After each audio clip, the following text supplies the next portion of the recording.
All right, yeah. Yay. So we might have a couple of stragglers because I had some people promise me they would come, those liars. Yeah. So we may have some little stragglers coming in, but I'm happy that so many people are here. This is exciting. This is a super topic that's exciting. very important to both of us, and I'm glad you're all here.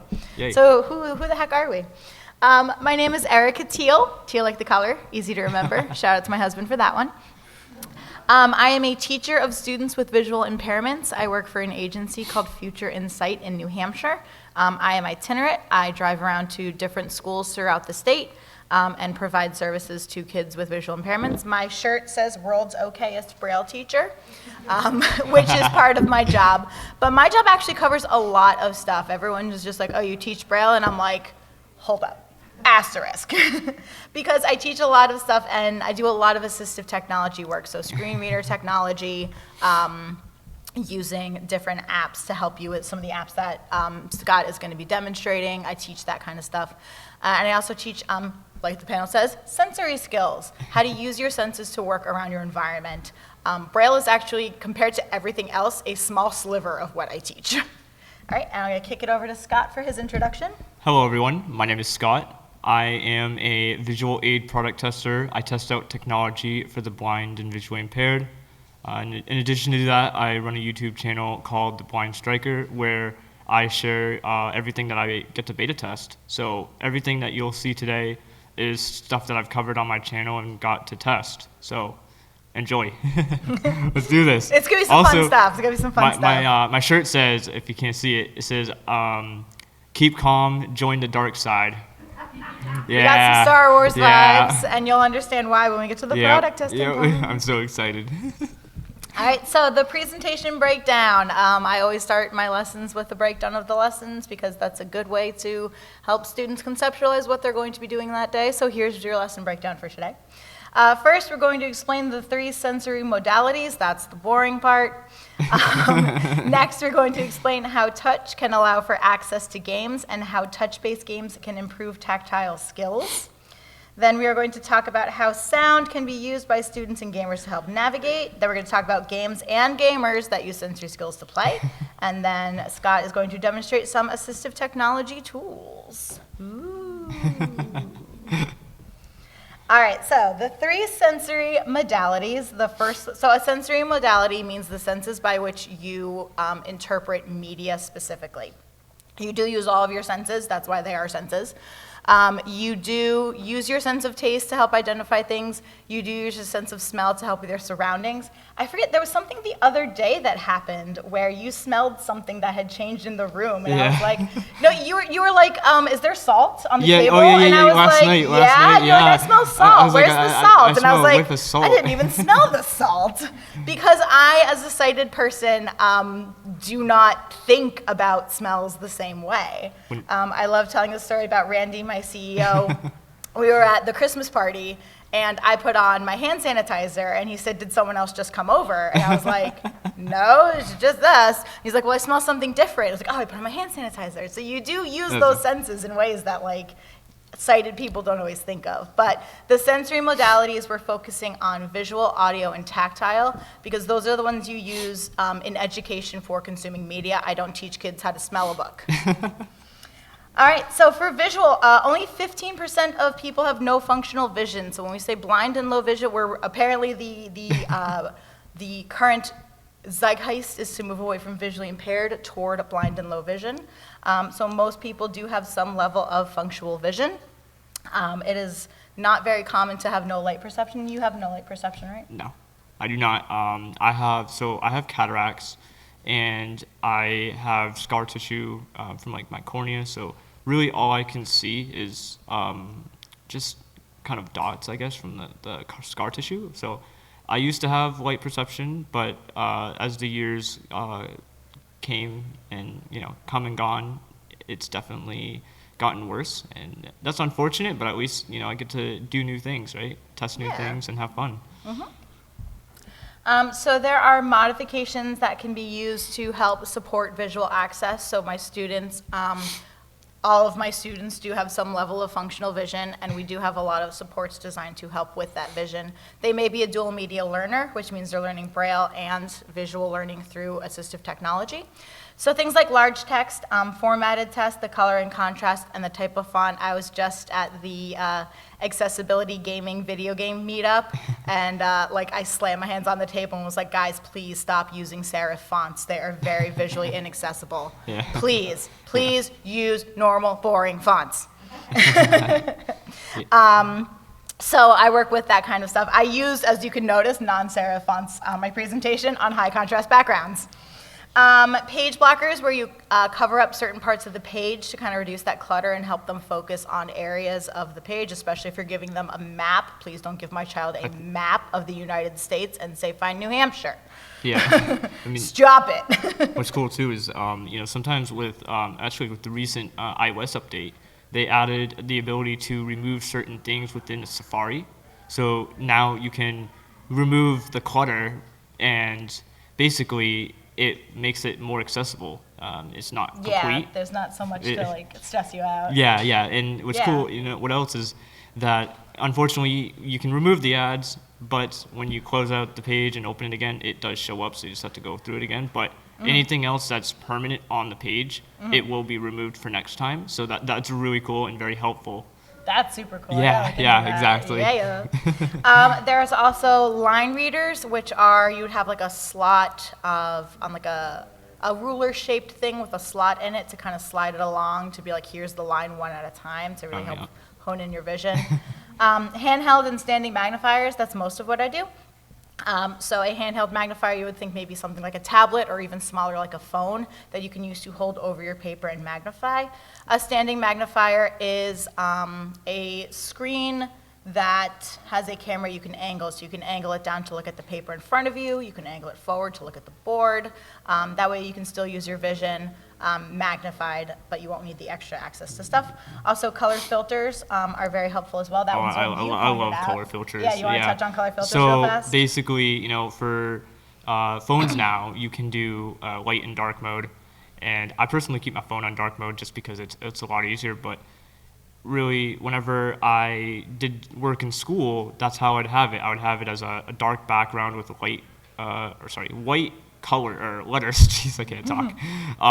And it just helped me. It actually made my eyes feel a lot better than not as strained. So it's definitely very, very helpful, and I could actually get my work done. So.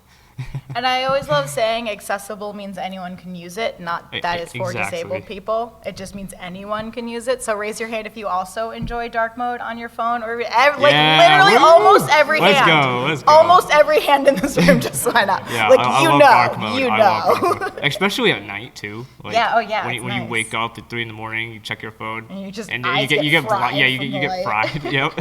All right, I'm going to step to our next slide. We're talking about tactile, obviously using your senses of touch. There are a lot of ways that people with visual impairments use their sense of touch. Obviously, it's a very important one. So things like Braille, tactile markers, 3D printed models. We're going to go straight down the list, actually. I'm not going to jump around. Tactile maps.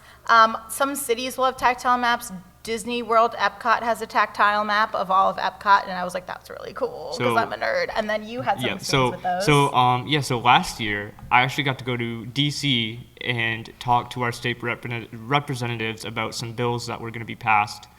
I think one of them was like the website bill. I honestly don't remember the other two. But we went to the State House, and they have a tactile map of DC. So I got to put my hands on it and feel where all the different buildings were. We got to feel the railroads, and there's tons of different structures and what do you call it? Just the different monuments. Yeah, exactly. Like that, Exactly. It was really cool. And they have staff that actually, maintain it, clean it, and make sure that it's accessible to blind people and they fix any problems. So that's really cool. Neat. So 3D printed models are also huge. Like, my community of workers are like, oh my God, yes, 3D printing is amazing. My favorite with 3D printing is there's an organization that will 3D print like fetal progression pictures, so that if you want, I know, right? I just saw somebody just go like, oh! So since you can't see the photo of your developing fetus, they will 3D print a model so you can feel it. And I was just That's like, really oh my cool. God. So like, know that of all the darkness in the world, know that is happening. That is really cool. Manipulatives are also really great for teaching educational concepts. I do a lot of toys. If you're doing math, you have like numbered manipulatives you use, science models. I don't want to show you a picture of Jupiter. I'm going to give you a 3D printout of Jupiter, and you can print it and feel it, touch Jupiter. Because we're all going to do that, right? Exactly. The last thing that I have on here is art museums. This holds a very special place in my heart. I was talking to somebody who was at the accessibility desk. I'm not sure if she's hey! About art. So my background is in art, and then I worked with blind people. Kind of a gear shift. But I always love seeing accessibility in art museums. There's actually a carousel museum in Connecticut, which is very cute. Do you know about it? Oh my God, that was like this random thing I found on Alice Obscura, and I was like, that sounds like a good time. I was like, no one's heard of this. No, it's so cute, right? It's so cute. A relative of the owner has a visual impairment, so there's actually a Braille book that describes all of the horses in the exhibit. And there is a horse outside of the exhibit that they have all the time that is like touch friendly. So they have like guided tours where they will like describe the horses. You have the Braille book if you want that, and then you have the interactive one as well. And I was just like, yes! So something else I want to add on to that is a while back in 8th grade, I got to go to California, and I got to see Alcatraz Island. So I had little to no vision, and I had enough to see what it was like, but not completely. But I got to use a headphone. They gave us headphones with a little like audio player, and we just got to walk around and listen to the little audio thing. So that was really cool to experience. And if I was blind completely, that would be amazing, because at least I know what's going on, with the audio. What I especially loved about the Alcatraz one was that it did rely on directionality. So if you're sitting here thinking about how do I make things accessible as far as making a program, please also don't just say like, next to the ba-ba-ba, you would be like on your left-hand side, but before this is yada-da. Always describe front to back as well. Don't be like the light, the microphone. Be like, close to far. Yeah. Because that directionality is also very helpful, and I feel like that's not something I, as a sighted person, really appreciated in guide. I'd done museum tours before, and it's like, oh, the painting, and then next to it is and I'm like, oh, next to it, and I'm like, wait, next to what? So that's kind of one thing that I sort of internalized, is like that directionality is helpful. So if you're thinking about accessibility, directionality is very nice. All right, we're gonna go to our next slide. All right. All right, so auditory is your last one. We kind of got really excited about tactile because that's really fun. Yes. But auditory is also super fun. Yes, it is. That's what a lot of people think of. It's what a lot of people use. Audiobooks is my favorite thing. Who likes audiobooks? Raise your hand. It's about 2/3 of you. Yeah, audiobooks. Audiobooks were invented for blind people. They were first made by the American Foundation for the Blind in 1932, specifically as an initiative to help people with visual impairments, which is funny because the record players were too slow. A common complaint was we had the earliest books were Shakespeare and the U.S. Constitution, and people would increase the record speed because they were like, I can hear faster than you can talk. Anybody like me on Audible at like 1.25 speeds? Yeah. 1.5. Yeah, where's my 1.5s at? Yeah. So yeah, you get that listening.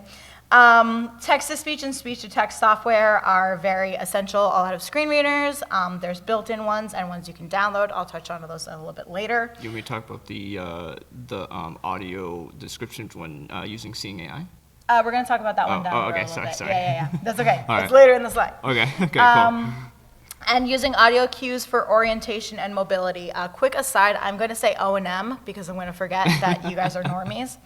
Orientation and mobility is what it sounds like. Orientation is where you are in your space. Mobility is how you move within the space.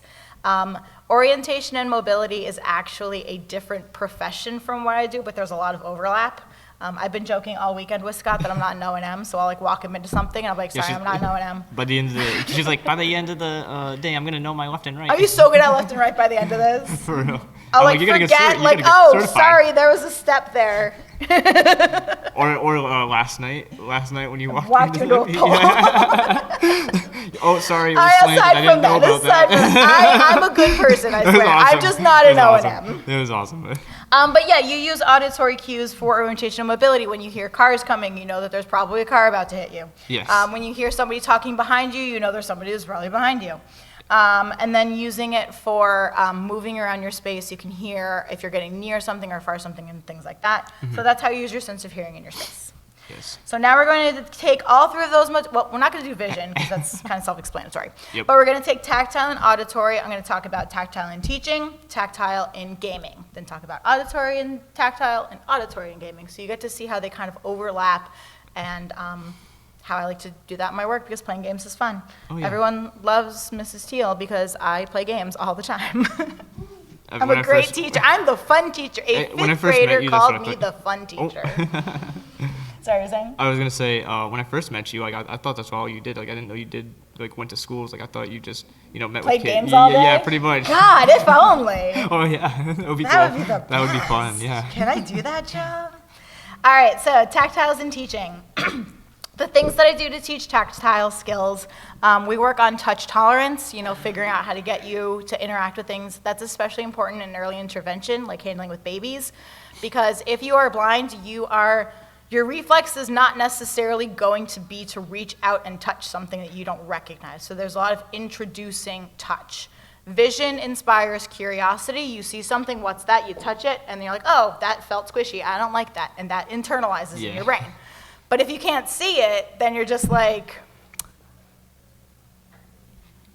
maybe there's a thing. So you introduce these other senses. You have to use your other senses. Like, for example, when I look for something on the counter, I'll put my hand on the counter or on the side of the counter, put my hand up and rub it across the counter until I get to what I'm looking for, and then put my hand around it. So that's much easier than just putting it in a cup of coffee or something. Yeah. Because I have done that. Part of the tactile teaching is teaching essentially tactile scanning, like how to efficiently scan a space. So you're not just like, where's the thing? Where is it? I have done that too. So we do this touch tolerance and introduction of kinds of touch. We build vocabulary about tactiles with those. Anybody who works with kids knows that that's not my panda, and it's like different tucks. Like, that's not my panda, its nose is too squishy. That's not my panda, its belly is too fuzzy. So we use these books to kind of build that vocabulary so that you can explain what you feel, because if you're holding something that you don't recognize and you're like, what is this? You can ask a person, like, it feels like XYZ.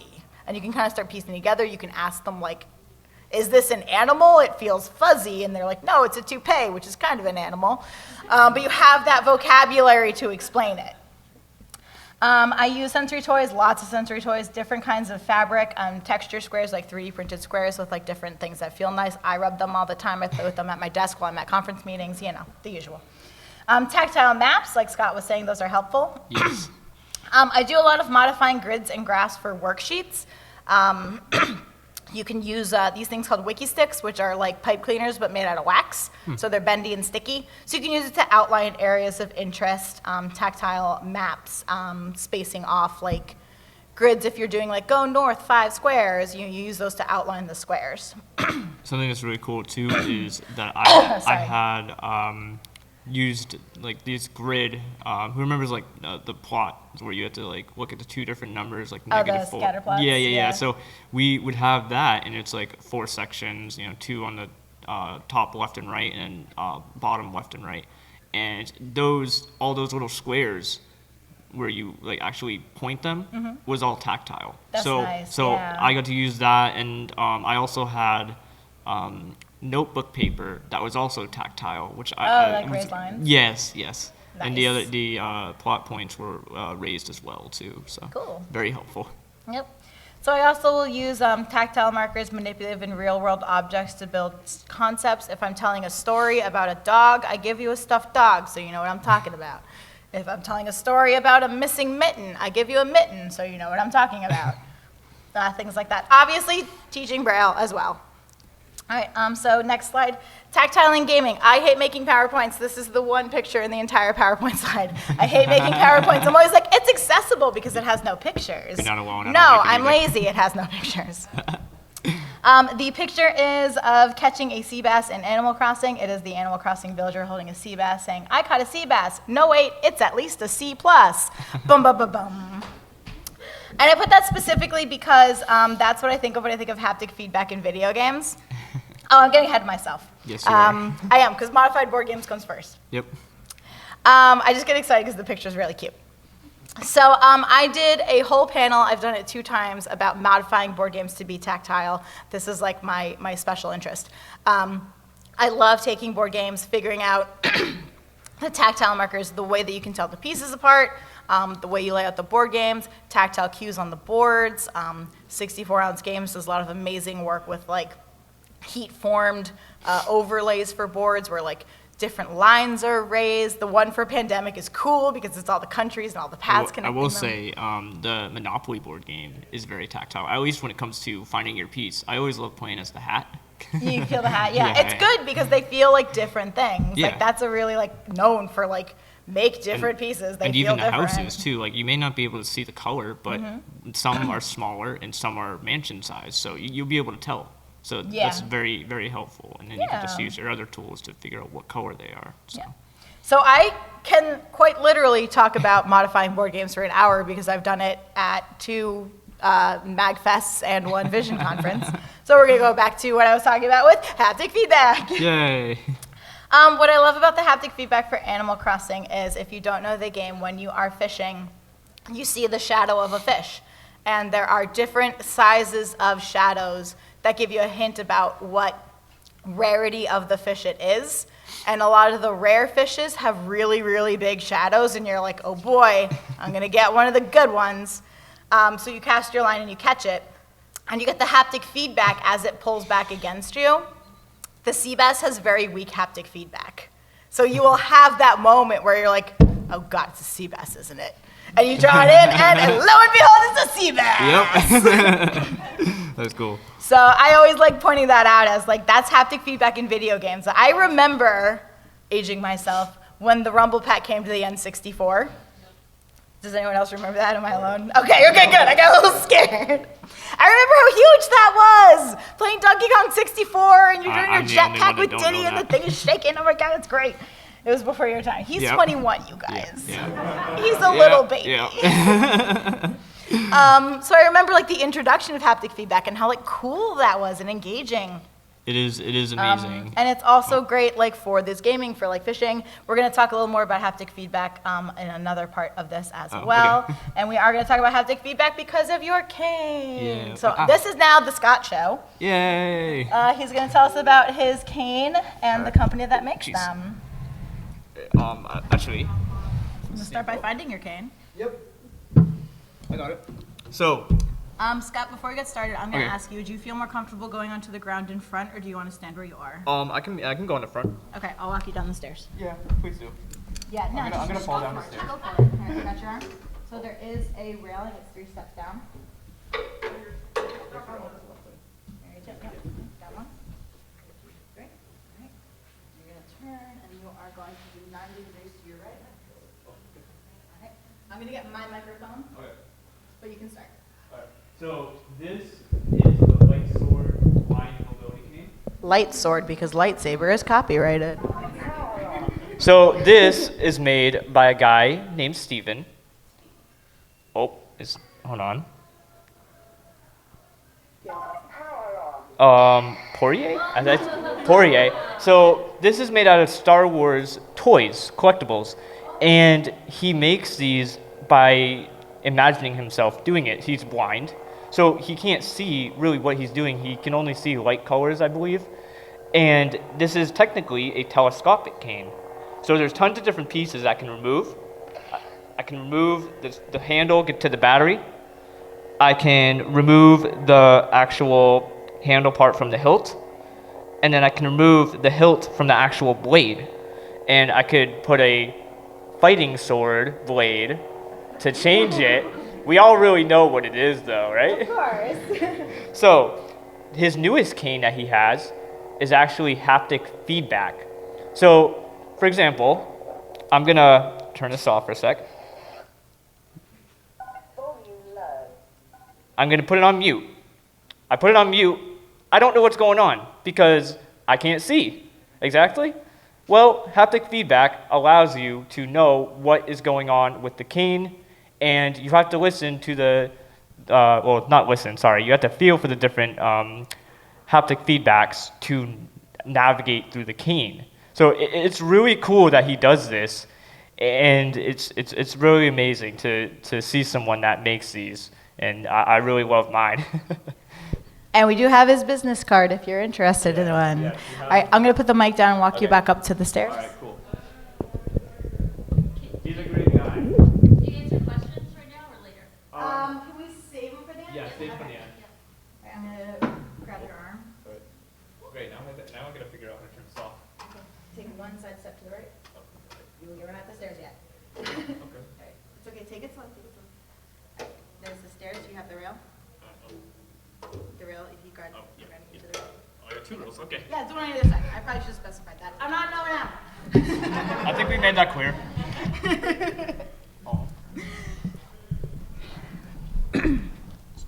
Okay, and we're back. Cool, right? Yeah. If you have to use it, make it fun. All right. So we talked about. Are you good? Is it still on? I don't know. Yeah, it's still on. Do you want to try again, or you can keep trying while I keep talking. It's okay. Yeah. All right. So we talked about You guys can tell me if it's off or not. audience participation. So we talked about tactile in education, tactile in gaming. We're going to talk about auditory in teaching and then auditory in gaming. We are a little behind schedule, so I'm going to try to talk a little faster for these ones because we got a lot of cool stuff. So in auditory in teaching, yay! Yeah, thank you. The skills we teach. Oh, okay. The skills we teach are now it's back on. Yeah, I'm just shutting it off. Don't That's worry. okay. Sound differentiation to help with travel. This is what a car sounds like versus what a motorcycle sounds like. This is what birds sound like, so you know you're outside, various things like that. This is what hospitals sounds like. This is what hospital truck, ambulance sounds like. Hospital truck, everybody. This is what an ice cream truck sounds like, et cetera, et cetera. Localization, I do a lot of stuff with this with games for finding things around you. I do a lot of code treats with O&Ms. We do games like hiding, beeping Easter eggs. You have to find them in the space. I did a fun Pokemon lesson because I'm awesome, so I made them Pokeballs, and the Pokemon's name was in Braille, so I had to find the Pokeball, open it up, and tell me what the Pokemon was. I'm a great teacher. I saw something about audio baseball. Sorry, beep baseball. Oh yeah, beep ball. So that's so cool. I played beep ball. It's very fun. I've never played it, but it sounds so cool, and it Yeah. sounds kind of hard because you kind of It have to is, like yeah. really listen and I'm communicate. gonna cycle back. Sorry. I'm sorry, we're like already halfway through. We're not even Oh, through really? slides. Okay, I'm okay. sorry. I love this. I Yeah. love our talking, but we got slides to get through. Okay. Okay. Listening speed for audiobooks. My 1.5ers. I actually had a student who was blind, and her IEP goal was listen faster. I just spent the entire year like working on giving her questions to see if she could listen faster because she's on her way to college. She got into her first choice college, everybody, Keene State. And she's gonna need to listen to textbooks and she doesn't wanna have to do it slow. All right, text-to-speech programs like PDF readers, book readers, and the apps that we're gonna be going over. Yes. So there are screen reader softwares as well, JAWS, which stands for Job Access with Speech, NVDA, which is the open source one, hey-o, which is non-visual desktop access. And every device has its own built-in screen reader software. It is now like required to have your own free one. VoiceOver is for iPhones, iPads, and Mac computers. That's the one that you use a lot. Yes, I do. Narrator is one for Androids if you're a loser like me. Hey-o.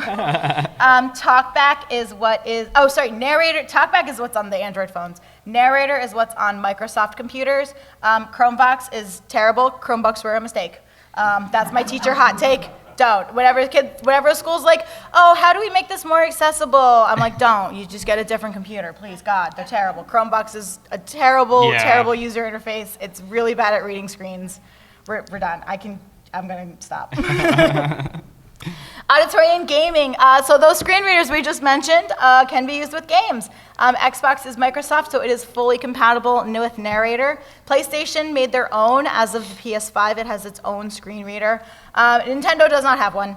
They are not great in the accessibility department. Yeah, thumbs up. Boo, boo, Nintendo. Yeah, thank you guys. They do have a screen, like a menu narrator, but that's not the same as a screen reader, because when we say a screen reader, it's like you tell me everything that's on the screen, not just like what the text says.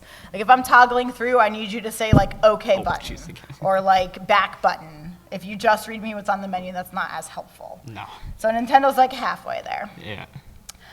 Sound discrimination and localization is important for gaming. It's basically all gaming. So sounds can be used to show like damage being taken. If your shield breaks, if you're building something, it'll make a sound to know you're building it, breaking it down. Animal Crossing, I loved it. Lots of sounds for that. Add on to that? Huh? You want me to add on to it? Is it about audio games? Because that's the next slide. Not really, no. Actually, Yeah, you can go. Go for it. Yeah, because so there's a game that I would play and actually beat. It was a really good game. It's called Shadow of the Crown. Oh, that has its own slide. Oh, that has it. That's Okay, going to okay. be the you slide. Okay. That slide comes later. Okay. Okay, so proximity to items and picking up items. The types of attacks are a big deal with sounds, the charge of my lasers noises. So all these It's really things. good in Fortnite. You can, Yeah. you can Yeah. hear the different guns when you're switching, and Yep, you can yeah. hear when you're healing, and when you So it has taking those really damage. good cues, which Yes. means you can have games that are entirely audio-based. Yay. So I'm going to throw a couple of these at you. One of them is going to be The Veil, because you really like that one, and I love hearing you talk about Sorry it. for spoiling that a little bit. Yeah. We can jump to that slide. I'll double back. Okay. So I wrote a description, but he does a better job describing it. yeah, so basically, there's a game called The Veil, Shadow of the Crown. It's available on Xbox, Epic Games Store, and the Steam, sorry. And basically, you play it by just listening to the audio cues. So when you open the game, if you're sighted, you'll see a black screen. So wear headphones. Get good. You're gonna have to wear headphones because it's better with headphones. It's easier to detect different audio points. But basically, you get into the game and it will talk to you and tell you how to do the different go through the different options. And then as you're going through like the story, it will tell you how to fight and attack. And you play as a blind princess trying to get back to your castle. And it's a very, amazing and emotional story when you get to the end. I'm not going to really spoil too much of it because it's amazing. It's a good ending. Yeah, Go play. Yeah. But basically, you meet new friends along the way. You do side quests to get money, which you can upgrade your armor, and which will help you fight monsters. So, and other people that are trying to attack you. Yeah. But basically, you hear people, in front. You would swing your joystick in front. Hear it left or right, you swing it left or right, and really just whatever direction you hear it. So it's very cool. Yeah. So I have a note on the slide about it that it was actually originally made because the game developer wanted to work on a low budget and didn't want to worry about graphics. And he was like, wait a minute, blind people could like that. So he actually got a grant to make it, which is pretty cool. Oh, I didn't know that. Yeah, I included that one on my little info. I won some indie awards. It's available on like everything. So, good The only times. thing it's not available is Xbox on the PC, like the Xbox app or like the Microsoft Store. Oh, it's not on the Microsoft Store. I tried saw it looking as for a it. Windows and Xbox one, but Maybe it is on Windows. Maybe it is on Windows. All right, I'm going to double back to the other one. So Q9 Action Game, I didn't come up with the name. This is one of those, like, we're going to teach you how to do sound differentiation games, but it's fun. You're an alien that crash landed on a planet, explore and survive. It is a 2D platform style PC game. I had a hard time playing it. I might just be bad at it because I watched a playthrough and the guy did it pretty well, so I'm like, maybe it's me.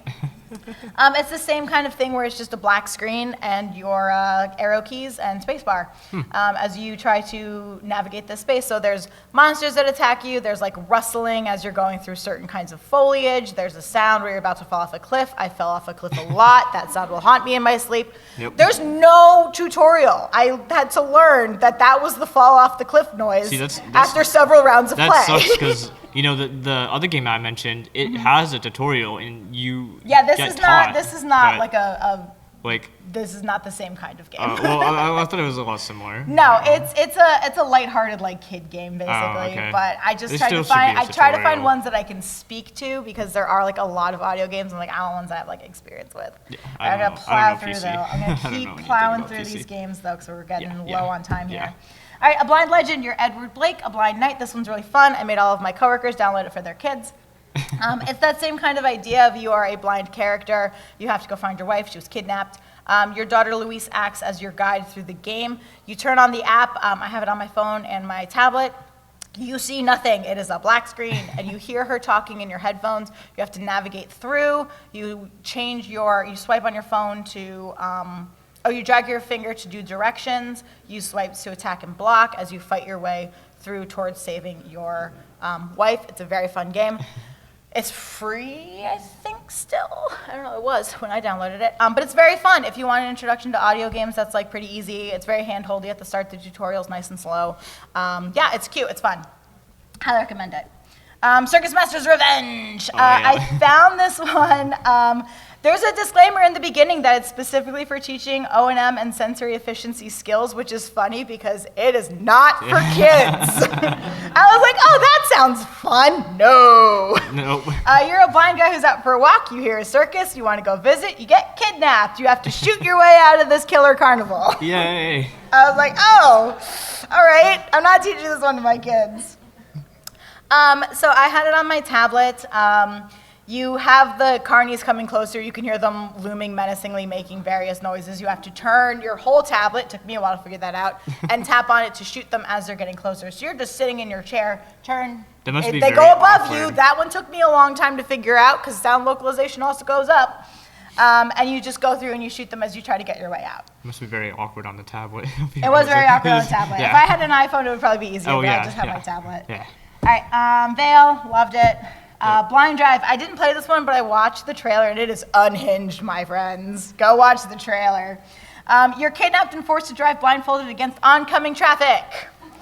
It is a black comedy action game, also not for kids, lots of swearing in that one. You do use the different sound effects and localization to avoid other cars, obviously. You're tracking the sounds as you steer. There's cars coming towards you. There's police sirens, obviously. So there's a lot of extra noise, too, so you really have to pay attention to, like, what sounds do I need to focus on. So it's really great. The trailer makes it look super wild. It's very fun. There's also a quick aside off of this one. Car driving games are pretty accessible in that regard because there is so much with the sound localization. Somebody actually wanted to make, I didn't include them in this one, but somebody wanted to modify Grand Theft Auto, and their production company was like, nah, too expensive. So some guy on the internet was like, well, fine, I'll do it. So there's a mod called Grand Theft Access, GTA, that makes it accessible. It does name more for with it. the sound differentiation, and it does a little better job with like the localization and stuff. So, you know, I just love the attitude of like, well, fine, I'll do it. Yeah. Because apparently driving games can be pretty accessible. You were talking about the other one too. The other I'm trying to think of it. I don't know Oh, what it's yeah. Forza Motorsports. I don't Yeah, know. Has yeah. anyone heard of Forza Motorsports? called. Yeah, we got a resounding yes. So, I had Game Pass recently. I got a code, and I got to play it. Boy, is it accessible. It's so accessible. That's good, we love it. Yes, we do. So, basically, it gives you audio cues, and it will tell you when you're close to a wall or you're, approaching a certain set. I mean, I don't really understand racing terms, so I don't know what they mean. I really don't. But besides that, it will actually give you voiceover throughout the whole app itself. So through the menus, when you're upgrading your car, when you're trying to buy a car. Some downsides I don't really like about it is how you can buy multiple of the same car, because that can get very, very confusing, because why do I want to buy multiple cars, you know? Multiple of the same car, like who wants to do that? Modify them different ways. Well, I mean, yeah, but I don't know anything about cars. I know how Yeah, to drive them. And I think drive it's just them easier. I know how to drive them to the mechanic. So there's only one thing that I I kicked your cane, sorry. Oh, sorry.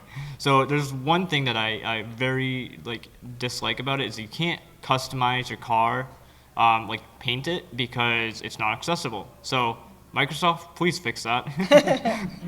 All right, we're gonna get back to our slides. Here's a list of other audio games, websites. Also, there was the app that you said. What was it? For what? Accessible Hub or something like that? Oh yeah, Accessible Game Hub. Yeah, so that's an app. We don't have time to go into it. Okay. So here's a list. Itch.io does have a list. Is that how you say Itch.io? Itch.io. Itch.io. They have a list of accessible audio games. Objective Ed is one that a lot of educators use. Blindhelp.net has some. Audiogames.net. All right, blind gamers. Yay. So gamers with visual impairments will use those different sound elements as audio cues. They'll use the immersive sound design with that localization to help with games, and haptic feedback can provide cues for all kinds of stuff, bringing all of these senses together to make gaming an experience. And we're going to talk about some cool people in the biz who do just that. Blind warriors then. I was going to say, I'm happy, okay. Yeah, he's great. Somebody, Leo at the video game control panel, she said she was going to try and make it, but I don't know if she could. She mentioned this guy too, and I'm like, okay. Oh, you did. Yeah, you're here. Yes, the green one. Let's go. So I was like, oh yeah, wow, people heard him, great, cool. He's a competitive Street Fighter player. He won the main stage at, is it Evo? EVO? I don't know. Evo. I thought it was Evo, but then someone corrected me, and I'm like, now I doubt myself. He did a bunch of other stuff. So he lost his vision when he was 6. His friend introduced him to Street Fighter. He was like, I could figure this out. So he talked about in an interview, he learns new characters by playing the games in training mode. He's not the only blind gamer, I have a couple, but he's made a lot of headlines. He has some great articles. He does a lot of outreach. His YouTube is apparently popping. I'm learning that today. So he does a lot of reviews and stuff. He's pretty cool. TJ the Blind Gamer is the world's first blind master prestige in Call of Duty. I couldn't handle the tutorial in Call of Duty, so I have not played it. I assume that's a big deal. It's hard doing that when you're blind. Yeah. I've tried doing the Call of Duty. The Call of Duty, just Call of Duty in general as blind, and I can do it with some tools, which I'll get into later. Yeah, but I want to make sure we have time for the tools. So I'm going to streamline these guys so we can make sure you have enough time, okay? All right, so he was born premature, lost vision in one eye at age 5 and the other at 14. His mom encouraged him to play video games to help cope with that depression. That's a mood. So he was able to figure out the gun sounds individually, so he knows what gun is being played with because they all have different sounds. So he has this, this sensory identification. And he can even use the localization of footsteps to tell when people are coming, where they're positioned, where they're shooting from. I'm like, that's cool. I find it pretty ridiculous with the new Black Ops 6. You can pay to enhance your audio. Oh, you can? Yeah, you pay $20 to get better audio than everyone else. All right, we got 2 more to go. Carlos Vasquez, aka Rattlehead, is a competitive Mortal Kombat player who's the first blind gamer I had heard of, despite Sven being more popular. Apparently, he was the first one I'd heard of. Yeah. He started playing games at age 6, diagnosed with glaucoma at 11, fully blind by 24. He actually works with NetherRealm Studio as an accessibility consultant. He is the reason why in Injustice Gods Among Us there are sensory cues for approaching objects. That was his idea and his contribution.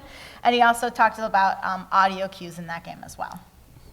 All right, True Blind Gaming. Everybody always asks, oh wait, there's one more after this one. So this one, he is the one that beat Legend of Zelda Ocarina of Time using sound only. He says that games like that gave him good directional input. And let him figure it out. He does advocating for inclusive gaming and has done collaboration as well.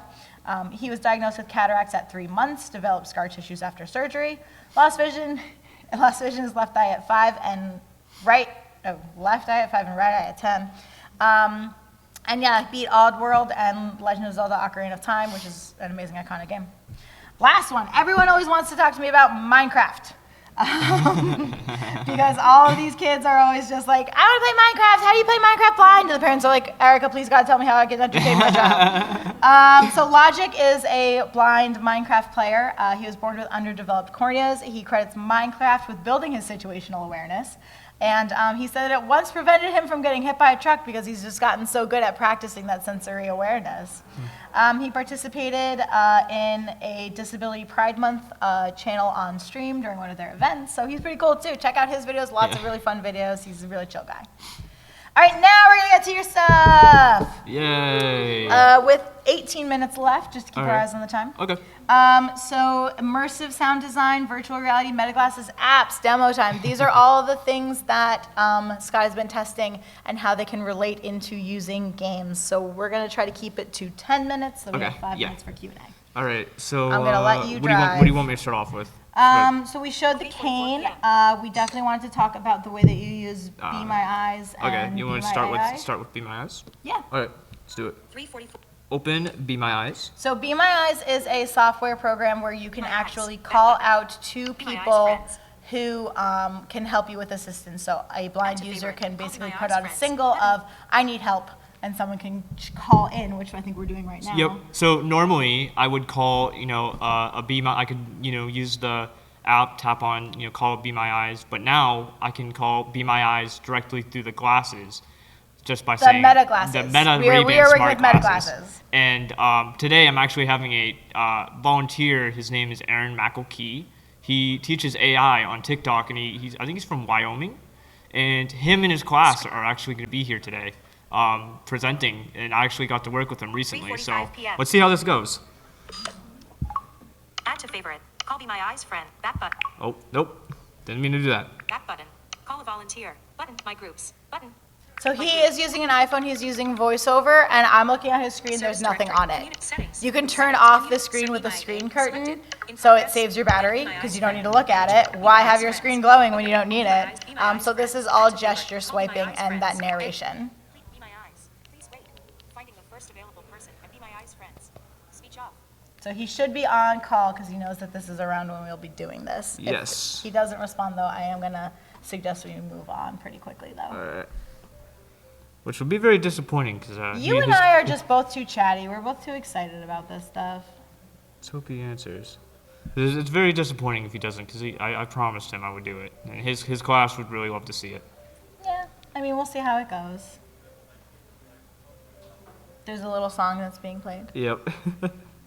While that's happening, I can kind of start on some questions, because I know we had some already. So while we're waiting for a reply, does anyone want to ask a question? I think you had one. Fairy I'm princess gonna costume. hang up and call again. I was just using how the feedback. Speech on. End call. Button. So the designs that I have seen is that they will have, it'll like vibrate as you're nearing obstacles. Add to favorites. So I've seen ones where it'll, yeah, so when you're using a cane, use a sweeping motion. So sometimes it'll like buzz if you're nearing an obstacle like a wall on the far side before you hit it with your cane. And sometimes if there's like a de-escalation, like you're going downstairs, it'll like click going down the stairs and like buzz harder when you hit each stair. Yeah, So it so just kind of the, enhances the tactile skills that you're The use WeWalk it cane for. has that, and the what was it? The new Glidance cane has that, but they're not as cool as mine. So yeah. But they're not light swords. They're not. They're not. All right, do you And he's wanna- not answering, yeah, let's so try we're the just next gonna thing. yeah. So you wanted to talk about seeing AI? No, Allie. Allie was the next one. Be My Eyes. I can talk about seeing AI while you're prepping, or do you need more time? Activate Or no? default. Should be alright. Talk to Luke Skywalker. Button. So, Voice what chat. is Allie?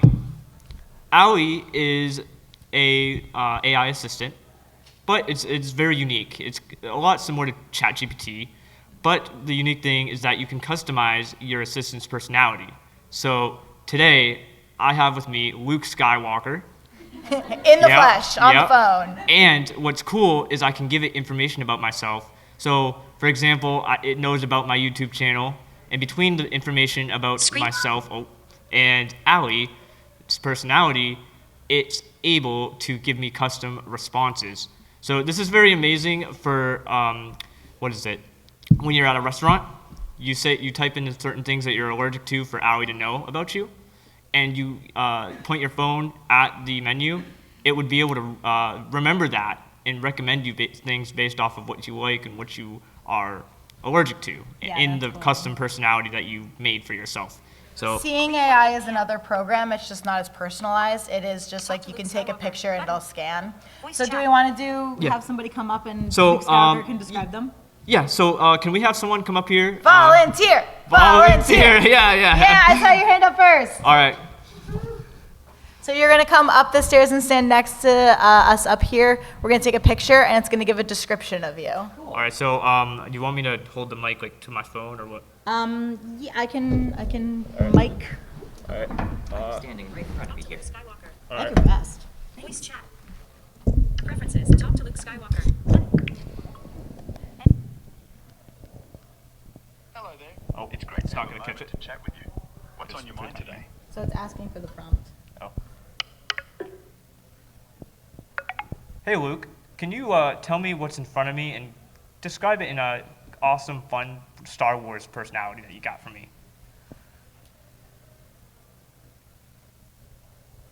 Let me take a look.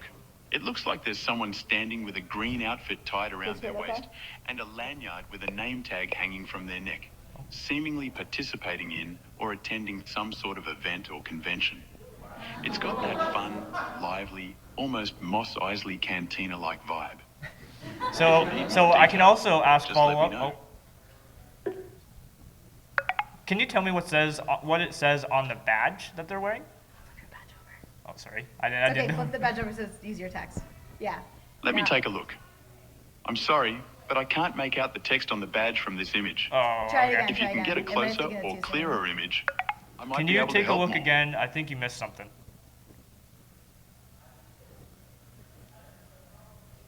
Let me take a look. The badge says Gypsy Danger with an illustration of a mech-like figure, which certainly has that futuristic, adventurous spirit reminiscent of a galaxy far, Oh far my away. God, that's awesome. That is awesome. All right. So, oh, it was still talking. Okay. It's okay. We gotta move on. But All that's right. fine. Clap it up for our lovely volunteers. Yay! So, something else I want to say about Allie is that not only can you personalize it, it's also going to be coming to your smart home devices. So Google or Lady A. Sorry, I don't want to set anything off.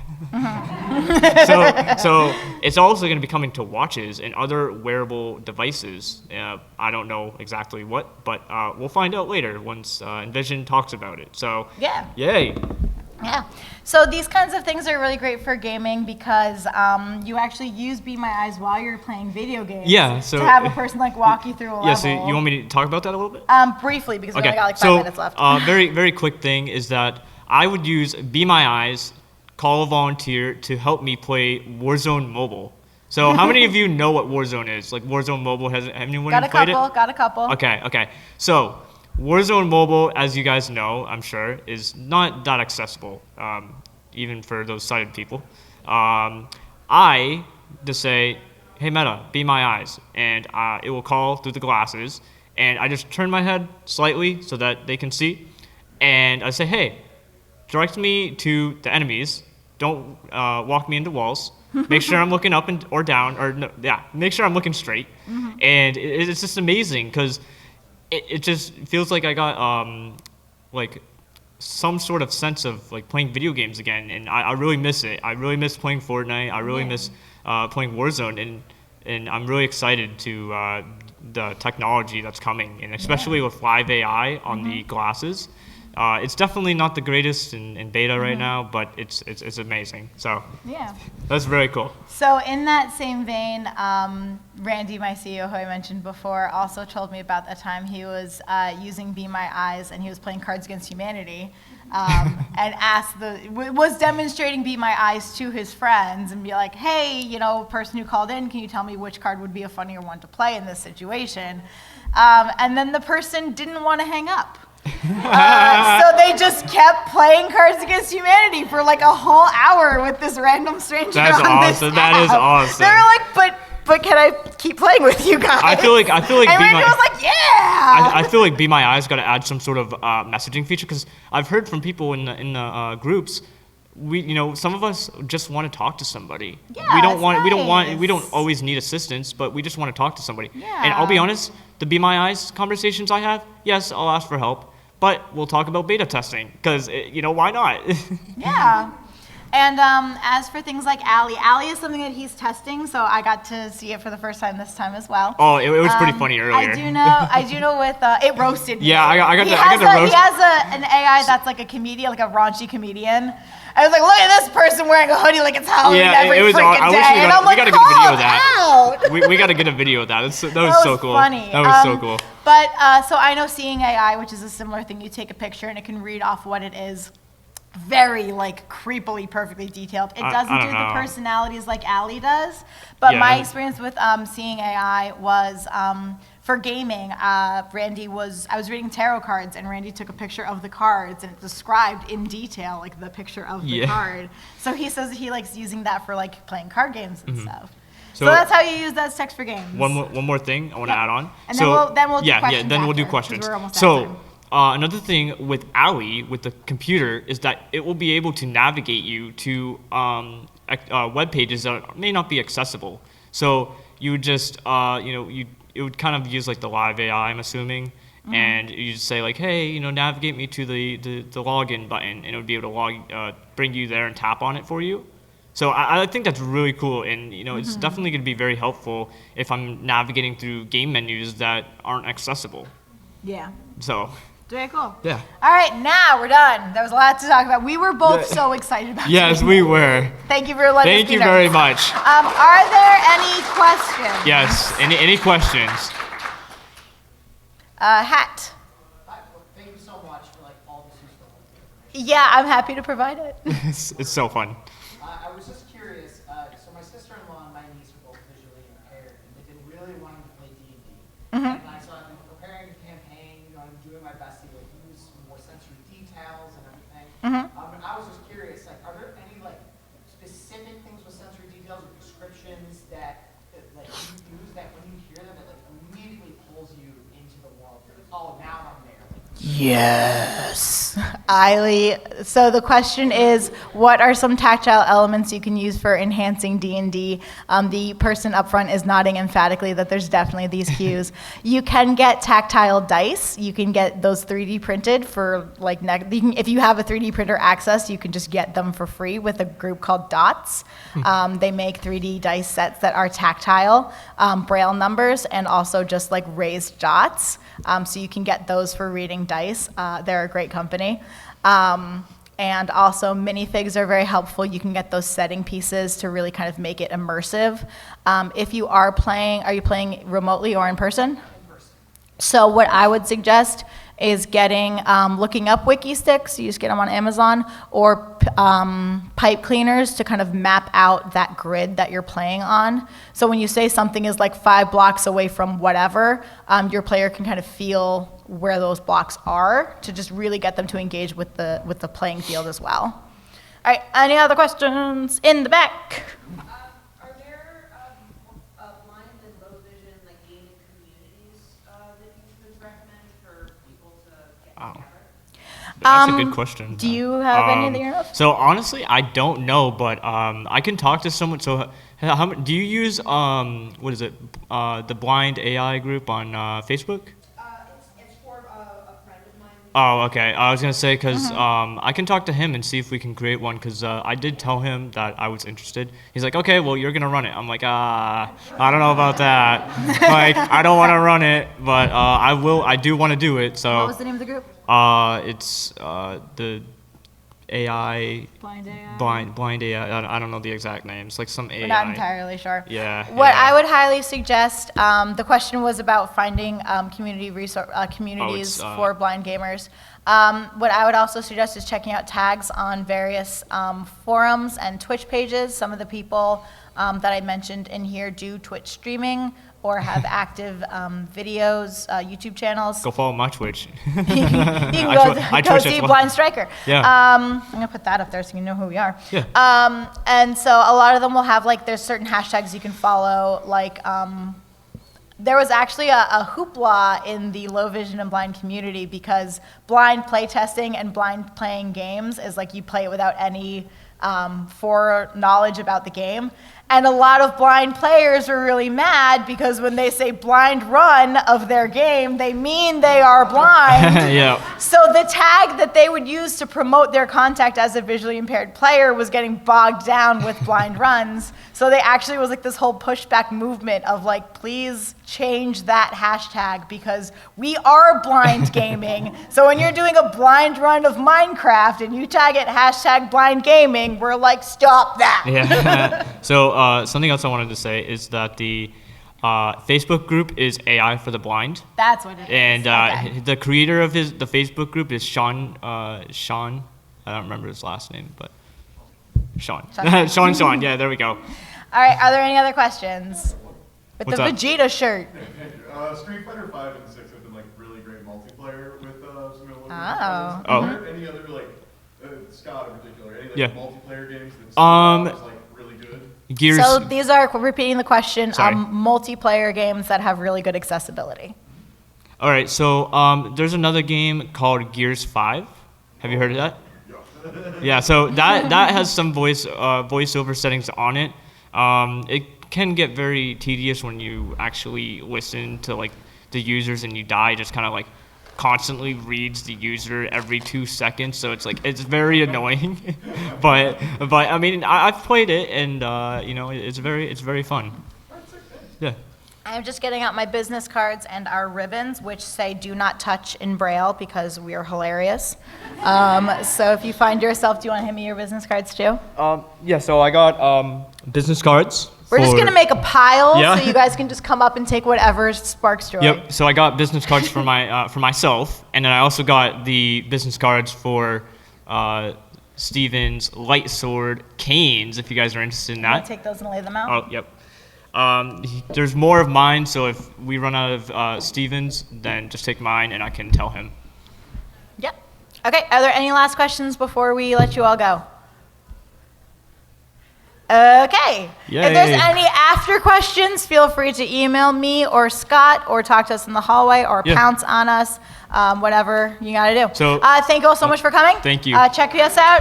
Blind Striker on Instagram. Yeah. TVI So- Teal on Instagram. So you can find me, the Blind Striker, all one word, on my YouTube, Instagram, TikTok, and later this year. Oh, you're on TikTok too? Yeah, later this year on Neptune, I will be beta testing that in March or April. I talked to the CEO directly one-on-one, so she's giving me priority access. Yeah, so I'm very excited, and she was really awesome. She knew what Be My Eyes was, so I think sometime we're gonna do a demo of Be My Eyes with her. So their goal is to make it accessible for the blind community. Oh.